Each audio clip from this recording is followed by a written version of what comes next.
దేశం దాటిన మిల్లర్ల దందా కాకినాడ పోర్టు నుంచి అక్రమంగా విదేశాలకు సీఎంఆర్ రైస్ బీఆర్ఎస్ హయాంలో ఈ లీడర్లు మిల్లర్ల బరితెగింపు సూర్యాపేట జిల్లా కేంద్రంగా వెలుగు చూసిన భాగవతం 8 మిల్లుల నుంచి 515 కోట్ల రైస్ ఇతర దేశాలకు ఒకే మిల్లు నుంచి 100 కోట్ల విలువైన బియ్యం గాయం ఎఫ్ఐఆర్ నమోదు చేసి దర్యాప్తు చేసిన అధికారులు పోలీసులు మిల్లర్ల నిర్వాహకంతో 9 రైళ్లు దాదాపు 11,000 కోట్ల ధాన్యం పెండింగ్ 58,000 కోట్ల అప్పుల్లో సివిల్ సప్లై శాఖ ఇప్పటికే ఆర్ఆర్ యాక్ట్ క్రిమినల్ కేసులతో 1,287 కోట్లు రికవరీ కోర్టుల నుంచి స్టేలు తెచ్చుకుంటూ సవాల్ విసురుతున్న అక్రమ మార్కులు అంటుస్తున్నాం.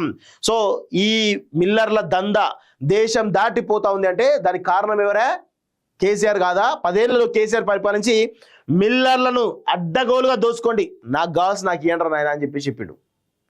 ఈ కేసీఆర్ తీరు వల్లనే ఈరోజు ఏమైనా అంటేనేమో కేంద్రం మాకేమీ ఇవ్వలేదు, కేంద్రం రైస్ కొంటలేదు అనుకుంటా డ్రామా చేసిండు. మరి కేంద్రం రైస్ కొనకపోతే ఈ ఇయర్ ఎట్లా అయిందా? కేసీఆర్ ఇయర్ ఎట్లా సేల్స్ అయినాయి? ఇది ఎట్లా కొన్నారు ఇయర్? అన్ని డ్రామాలు కేంద్రం మీద నెపనెడుతూ వీళ్ళు వెనకాల చేసే దందా ఇది. అన్ని దుర్మార్గాలు చేసుకుంటా కేసీఆర్ చేసినటువంటి ఒక కొన్ని పనులు చెప్తే దారుణంగా ఉంటుంది. 11,000 కోట్ల రూపాయలు 10 ఏళ్ళల్లా ఎవడా సొమ్మే నాకు అర్థం కాదు. ఇంత దారుణంగా చేస్తారా?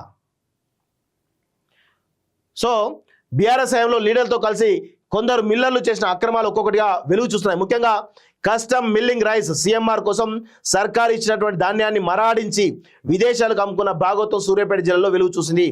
8 మిల్లులు 515 కోట్ల విలువైనటువంటి 1.40 లక్షల టన్నుల బియ్యాన్ని అక్రమంగా కాకినాడ పోర్టు ద్వారా విదేశాలకు అమ్ముకోగా ఇందులో ఒకే మిల్లు నుంచి 100 కోట్ల విలువైనటువంటి బియ్యం తరలించడం కలకలం రేపుతున్నది.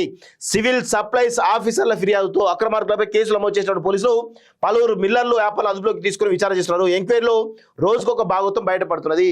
దయచేసి ఇలాంటి విషయాల్లో న్యాయస్థానాలు ఈరోజు జోక్యం చేసుకోవద్దు. విచారణ సరిగా జరిగే విధంగా మీరు చూడాలి తప్ప ఈ అక్రమార్కుల వల్ల ఈరోజు ప్రజలందరికీ తిండి దొరకలేదు.